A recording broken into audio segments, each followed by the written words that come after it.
증시가 찝찝하게 마감을 하였습니다. 일단 오늘도 항상 매매하던 종목을 매매를 했었는데 매매하던 종목에서 수익을 내고선 하루 종일 매매를 자제하면서 거의 매매가 없었습니다. 일단 지금 상태에서 수급이 완전히 돌아선 상태이기 때문에 긴장을 하셔야 될 것 같습니다. 어차피 증시라는 거 자체가 수급으로 움직이기 때문에 외국인 기관이 사면은 오르는 것이고 외국인 기관이 팔면은 내리는 거라고 그렇게 단순하게 생각을 하시면 됩니다. 거기서 좀 더 자세하게 짚고 세세하게 뭐 악재나 해외적인 이슈나 여러 가지 체크를 해도 되겠지만 그냥 개인 투자자 입장에서는 그렇게 대응을 하면 잡생각만 많아지고 이리저리 판단을 하지를 못합니다. 그래서 그냥 단순하게 보이는 것만 믿으시는 게 좋고 뭐 이런 걸로 험해수 넣고선 이러진 않거든요. 그렇기 때문에 보이는 수급을 믿으셔야 됩니다. 이런 전체적인 수급이 아니다 하더라도 개별 종목에서 수급 매매를 하시는 분들도 많다시피 이 수급이라는 게 보여지는 대로 믿으셔야 됩니다. 이 외국인들은 약간 신뢰가 안 가지만 기관들은 뭐 거의 진짜라고 보시면 됩니다. 외국인이 워낙 검은머리 외국인이나 뭐 여러 가지 그런 잡다한 것들이 섞여 있기 때문에 외국인이 어떤 외국인 힘이 세고 어떤 외국인은 힘이 약하고 이런 것들을 판단하기가 힘듭니다. 외국인보다는 기관을 좀 판단하기가 쉬운데 투신 쪽에서 이 코스닥 이 봉이 오늘 빨간 봉으로 마감을 했지만 투신에서 이렇게 나갔습니다. 예상한 대로 3거래일 딱 사고선 그 다음 바로 매도로 전환을 했고 지금 느낌이 딱 그렇습니다. 6월에 만기일이 끝난 다음에 황금선 위에 있는 상태에서 만기일 전까지 좀 급하게 올랐습니다. 증시가 이렇게 떨어지다가 급하게 반등을 했습니다. 만기일을 앞두고. 근데 여기서부터 분위기가 좀 묘해졌는데 코스닥 수급이 완전히 돌아섰습니다. 6월 10일 보이시죠? 기관들이 갑자기 엄청나게 매도를 하기 시작하고 특히나 투신 쪽에서 계속적인 매도가 나옵니다. 뭐 연기금 얘들은 규모가 아무리 크다고 하지만 얘들이 산다고 도움을 주는 건 아니고 시장에서 느껴보셨을 테지만 연기금이 산다고 그 종목이 오르는 게 아닙니다. 얘들은 약간 방어용이나 좀 소극적으로 사기 때문에 주가를 올려놓지를 못합니다. 하지만 투신이 사는 경우에는 좀 적극적으로 매수를 해서 주가를 올려놓는 경우가 많습니다. 적극적으로 매수하는 그런 세력은 약 투신 쪽이나 뭐 외국인으로 따지면 메릴린치가 좀 단타만 쳐서 그렇지 매수할 때도 주가를 올려놓으면서 사기 때문에 뭐 메릴린치의 단점이 있긴 하지만 분명히 장점도 있습니다. 아무튼 이 6월에 수급이 이렇게 돌아서면서 분위기가 안 좋았는데 지금 개미 투자자 입장에서는 보이는 것을 믿어야 됩니다. 당연히 조심해서 나쁠 것은 없고 지금 지수 상태를 보면 어차피 투자를 하지 말아야 될 구간이라고 볼 수 있습니다. 그냥 단타만 신나게 쳐야 되는 구간이고 어차피 주식 계속 가지고 있지 못합니다. 뭐 아무리 좋은 종목이 있다 하더라도 부담스럽기 때문에 황금선 아래에 있는 것은 똑같기 때문에 근데 이 상태에서 3거래일 이 외국인은 개인 투자자들의 그 눈물 섞인 손절 물량들을 다 바닥에서 잡아먹고선 이 4거래일 동안 엄청나게 매도를 했습니다. 특히나 기관도 3거래일 동안 매도를 했고 만약 이 매도세가 당장 내일부터라도 이런 식으로 이 8월 6일 7일처럼 대량 매수로 돌아서지 않는다면 이게 누적이 될수록 6월처럼 이런 그림이 나올 수 있습니다. 이미 코스피는 반등한 상태를 유지를 못하고 오늘 완전히 꺾여버렸고 코스피가 크게 하락을 했습니다. 지금 코스닥도 뭐 그렇게 썩 좋은 편은 아니었고 뭐 시장에서 일부 종목들을 빼면은 전체적인 종목의 분위기를 한번 봤는데 좀 약했습니다. 상당히 약했고 그렇게 볼만한 종목들이 많지가 않아서 그냥 저는 한 종목에 집중을 했고 뭐 오늘 매매한 종목은 덕산테코피아.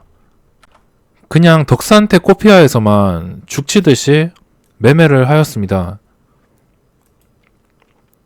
이거는 이때부터 하루도 빠짐없이 계속 제가 단타만 치고 있는데 운 좋게 그래도 매수해서 수익을 계속 주어서 뭐 이 종목에서는 만족할 만한 그런 결과가 나온 것 같습니다. 그냥 계속 보유를 했다면 이때 완벽하게 저점에 매수를 했었는데 증시가 좀 너무 압박이 돼가지고 계속 가지 못했지만 약간 좀 아쉽습니다. 이게 그래도 오늘 좀 상승을 유지 못해주고 윗꼬리를 길게 달았는데 제가 이때 수익을 냈고 이때 급등을 할 때 18,000원을 뚫어줬을 때 18,000원에서 이 고점이 18,500원이었습니다. 신고가가. 근데 18,000원을 돌파한다는 것 자체가 신고가를 터치 한 번 더 하겠다, 시도를 하겠다 이런 뜻일 수 있기 때문에 이런 종목뿐만 아니라 다른 종목들도 신고가에 근접하는 아니면은 전 고점에 근접하는 한 2, 3%, 4%까지 근접을 한다면 그런 종목들은 분명히 보셔야 됩니다. 뭐 그런 종목들을 찾으시려면 거래량 급증이나 거래 대금이나 뭐 신고가 화면이나 여러 가지 화면들이 있겠지만 뭐 가장 정확하게 찾으시려면 그냥 조건 검색에서 등록을 하셔서 뭐 일봉으로 21봉 기준으로 그 최고가에서 4% 근접 이렇게 설정을 해놓고 대응을 하신다면 그런 종목들을 찾을 수 있기 때문에 참고를 해주시고, 이게 여기서 떨어졌다가 좀 개인 투자자가 많이 들어오는 것을 보고 VI가 걸리고선 풀릴 때 바로 발을 뺐습니다. 그리고 역시나 개인 투자자가 많이 들어오니까 하락을 했는데 그 다음에 주가가 더 이상 빠지지 않길래 다시 재진입을 했습니다. 재진입을 이쯤에서 이 오후쯤에 했는데 오후쯤에 아마 18,800원 정도에 재진입을 했을 겁니다. 700원에서 800원 사이에 재진입을 했고 이 19,250원까지 거의 한 70만원의 수익이 발생을 하는 것으로 확인했지만 여기서 또 이 상승을 개인 투자자가 이끌어가지고 그대로 본전에 그냥 매도를 해서 마지막에 매매한 거는 수익 없이 마감을 했습니다.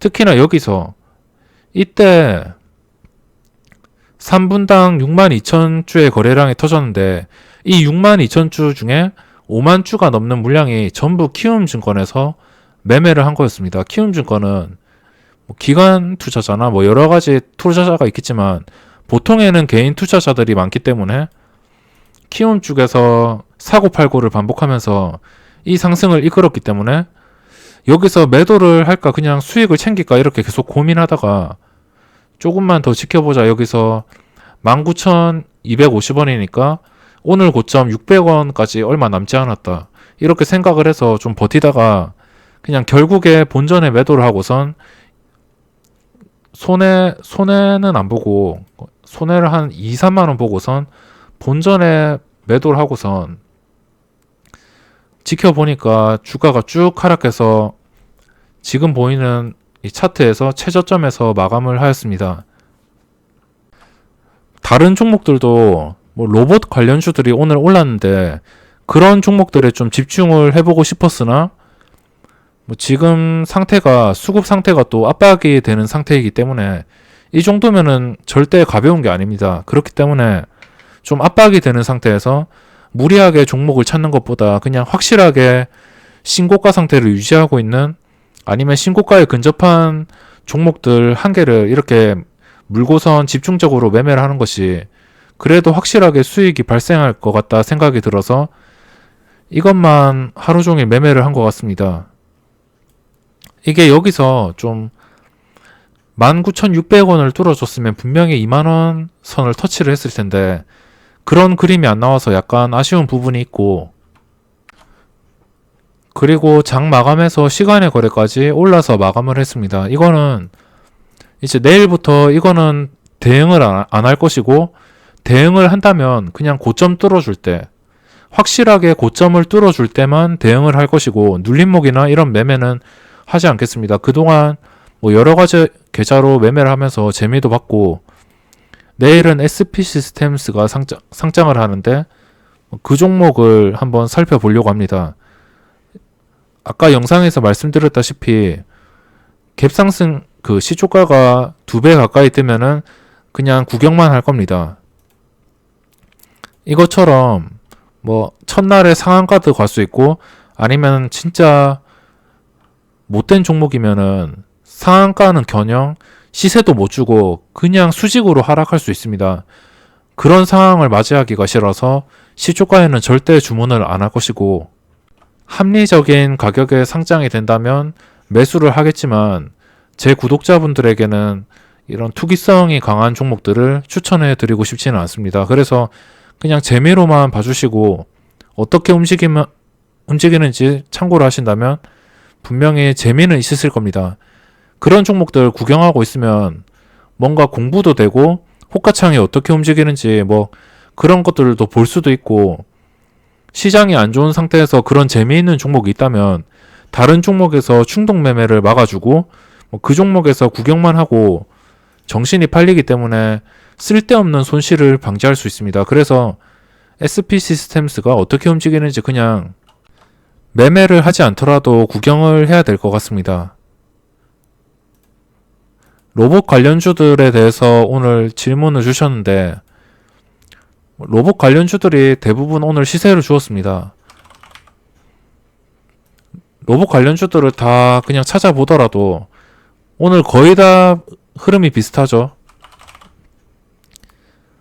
그냥 거의 다 뭐 비슷합니다. 그렇기 때문에 내일 상장하는 종목이 2배 뻥튀기 돼서 상장할 가능성이 매우 높습니다. 유통 물량은 없고 시가총액은 엄청나게 작고, 이렇기 때문에 그런 조건으로 인해서 아마 개인 투자자들이 그냥 서로 2배 주문을 넣을 것 같습니다. 그래서 그냥 그 종목에서 수익을 기대하기보다는 내일 힐링한다는 생각으로 그냥 구경만, 요즘 덕산 때문에 쉬지도 못했으니까 그냥 구경만 한다는 생각으로 대응을 해야 될 것 같습니다. 그리고 종목들을 살펴본다면 시간에 거래해서 눈에 띄는 게 다날, 이런 거를 눌림목 매매 대박이라고 하죠. 제가 이런 차트를 매번 설명을 드리지만, 장대양봉, 거래량 실린 장대양봉 뒤에 이 적당한 봉의 눌림목은 이 상승 추세를, 양봉 위로 있는 이런 눌림목은, 아니면 양봉과 상단에 겹쳐 있는 눌림목은 시간에 거래해서 이렇게 될 확률이 높습니다. 9%까지는 안 오르다 하더라도 뭐 그 다음날 시세를 주거나 아니면 시간에 거래해서 이렇게 대박이 나는 경우가 많습니다. 그래서 제가 어제 미스터 블루도 언급을 한 것이고, 미스터 블루도 결국에 오늘 6%까지 시세를 주었습니다. 이렇게 이런 봉의 움직임을 보신다면, 이런 모양의 봉들을 보신다면 분명히 돈 버는 길에 가까워지실 겁니다. 다날 역시 이렇게 매매를 하지 못했지만 시간에 거래해서 9%가 올랐고, 뭐 딱히 내일 시장에서 접근을 하고 싶지는 않습니다. 내일 시장에서는 그냥 신규 상장만 구경만 할 것이고, 시간에 거래에서는 뭐 이런 종목들이 다 오르죠. 양봉 이후에, 그 전에 차트는 좋지는 않지만 양봉 이후에 적당히 이 양봉 상단을 유지하는 눌림목이 나오니까 시간에 거래해서 2.5% 올랐습니다. 보통 사람들의 생각이 비슷하고, 장대양봉 뒤에 주가가 흘러내리지 않은 것 자체가 이 종목을 받쳐주는 힘이 있다, 이렇게 생각을 하기 때문에 대부분 이런 모양에서 긍정적인 흐름이 나오거나 아니면 단기적인 시세를 주는 경우가 많습니다.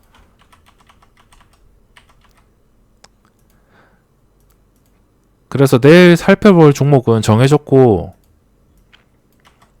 오늘 거래대금 상위를 본다면 코스피는 딱히 볼 필요도 없습니다. 볼만한 종목을 찾기가 힘들었고,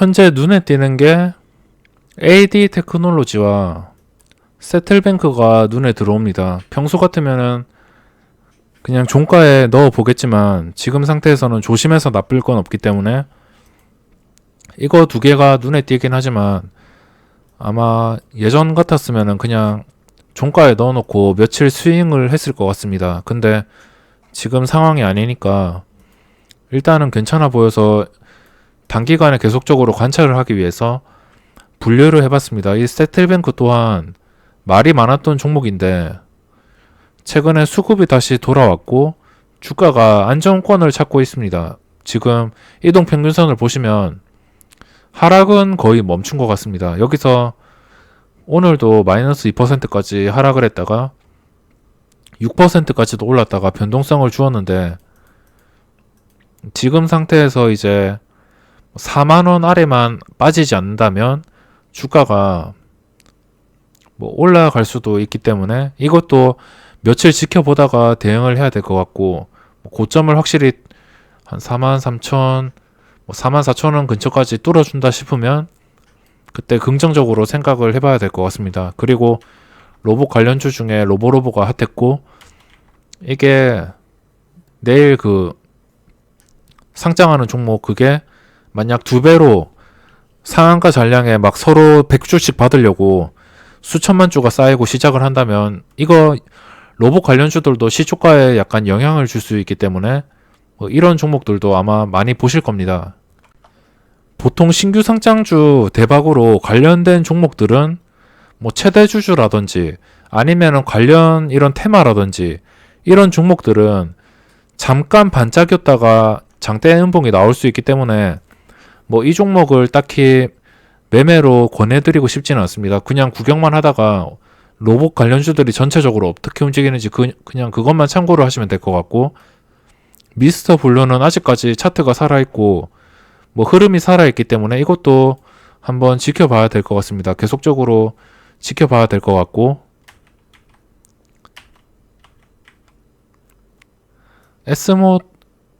에스모 이것도 분명히 변동성은 계속 나올 것 같습니다. 시간의 거래 하락을 했지만 한번 쉬어가는 타이밍인 것 같고 이거는 좀 적극적으로 매매를 하진 못하겠지만 이것도 일단 계속 지켜보고 있습니다.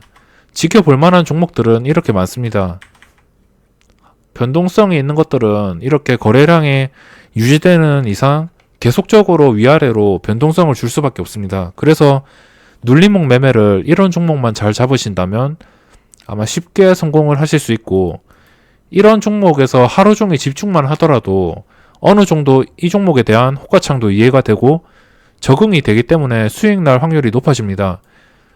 그냥 이것저것 여러 개 막 수십 개 찔러보는 것보다 한 종목에서 죽을 치면서 죽치면서 이게 시세를 안 주면 아니면은 자기가 원하는 그림으로 안 흘러가면 매수를 안 하면 그만이기 때문에 이런 종목에서 계속 집중해서 보다가 이게 확실히 움직인다 싶으면 그때 들어가는 것이고 안 움직인다 싶으면 그냥 계속 관망하고 다른 종목을 찾거나 이러는 것이고 웬만하면은 그냥 이런 종목들 잘 잡으면 수익은 분명히 낼 수 있습니다. 이것저것 내동매매 하지 말고 제대로 된 종목들만 찾아서 매매로 대응을 하신다면 이런 지루한 시장에서도 분명히 살아남을 수 있습니다. 그리고 마지막으로 상한가 종목이 5개가 있습니다. 옵토팩은 장 초반부터 이렇게 급등을 해서 상한가로 마감을 하였고 그리고 리드 시간의 거래 하한가 제가 장 마지막에 이렇게 상한가를 간 종목을 좋아하지 않는 게 이렇게 시간의 거래에서 떨어질까봐 별로 좋아하지 않습니다. 장 초반에 간다면은 좀 관심 있게 보겠지만 마지막에 이렇게 급하게 올라간 종목들은 잘 보지 않습니다. 그래서 지금 다음날 흐름이 궁금한 게 이 필링크와 옵토팩 그래서 이거 두 개만 그냥 분류를 해놓고 참고를 할 예정이고, 내일은 아까 말씀드렸다시피 신규 상장주가 어떻게 움직이는지 궁금해가지고 그거에 집중을 할 것이고, 아마 내일 시장도 시작하자마자 기관의 매도가 뜨면서 시작을 할 것 같습니다. 내일 수급도 만약 이 기관 쪽에서 특히나 투신 이쪽에서 계속 매도가 나온다면은 그게 점점 쌓이면서 여기서 순식간에 무너지는 음봉이 나올 수 있기 때문에 조심해서 나쁠 게 없는 자리입니다. 나중에 회복을 한다 해도 그때 매매를 해도 늦지 않고선 수익 날 종목들은 항상 나오기 때문에 절대 급하게 대응을 하시면 안 됩니다. 그럼 영상은 여기서 마감하도록 하겠습니다.